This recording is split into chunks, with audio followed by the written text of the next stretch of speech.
हरे कृष्णा कृष्णा कृष्णा हरे हरे हरे राम हरे राम। आज हम 13 अध्याय के श्लोक 3 का अर्थ कंटिन्यू करेंगे।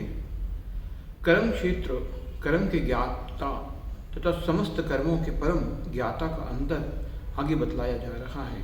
वैदिक ग्रंथों में शरीर आत्मा तथा परमात्मा के स्वरूप में की सम्यक जानकारी ज्ञान नाम से अभिहित की जाती है।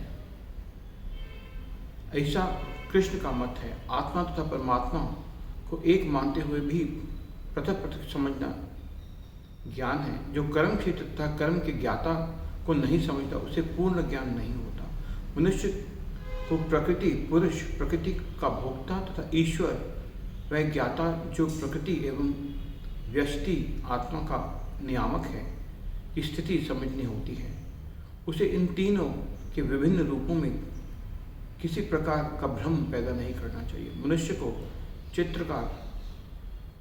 चित्र तथा तूलिका में भ्रम नहीं करना चाहिए। यह भौतिक जगत जो कर्म क्षेत्र के रूप में है प्रकृति है और इस प्रकृति का भोक्ता जीव है और इन दोनों के ऊपर परम नियामक भगवान है। वैदिक भाषा में इसे इस प्रकार कहा गया है। श्वेतवर उपनिषद 1:12 भोक्ता भोग्यम प्रेरितारम च मत्वा सर्वप्रोक्तम त्रिविधम ब्रह्म में तत्। ब्रह्म के 3 स्वरूप हैं। प्रकृति कर्म क्षेत्र के रूप में ब्रह्म है तथा जीव भी ब्रह्म है और जो भौतिक प्रकृति को अपने नियंत्रण में रखने का प्रयत्न करता है और इन दोनों का नियामक भी ब्रह्म है, लेकिन वास्तविक नियामक वही है। इस अध्याय में बताया जाएगा कि इन दोनों ज्ञाताओं में से एक अच्युत है, जो दूसरा च्युत का श्रेष्ठ है, जो दूसरा अधीन है। जो व्यक्ति क्षेत्र के इन दोनों ज्ञाताओं को एक मान लेता है वह भगवान के शब्दों का खंडन करता है, क्योंकि उनका कथन है मैं भी कर्म क्षेत्र का ज्ञाता हूँ। जो व्यक्ति रस्सी को सर्प जान लेता है वह ज्ञाता नहीं है।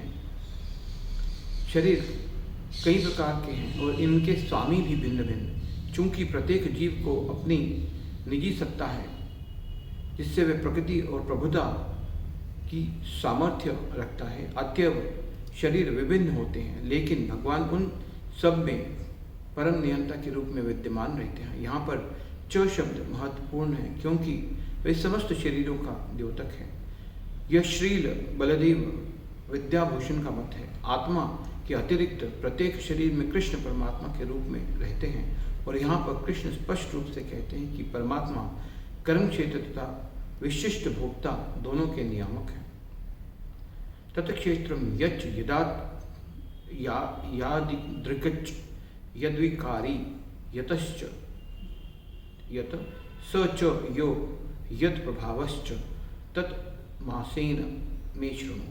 तत् वह क्षेत्रम कर्म क्षेत्र यत जो च भी यादृक जैसा है च भी यत जो विकारी परिवर्तन यत जिससे च भी यत जो स वह च भी य जो यत जो प्रभाव च भी तत् उस समासेन संक्षेप में मुझसे शृणु समझो सुनो।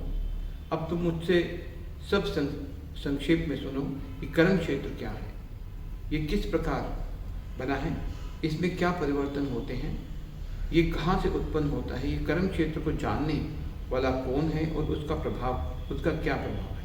तात्पर्य भगवान कर्म क्षेत्र तथा कर्म क्षेत्र का ज्ञाता क्षेत्रज्ञ का स्वाभाविक स्थितियों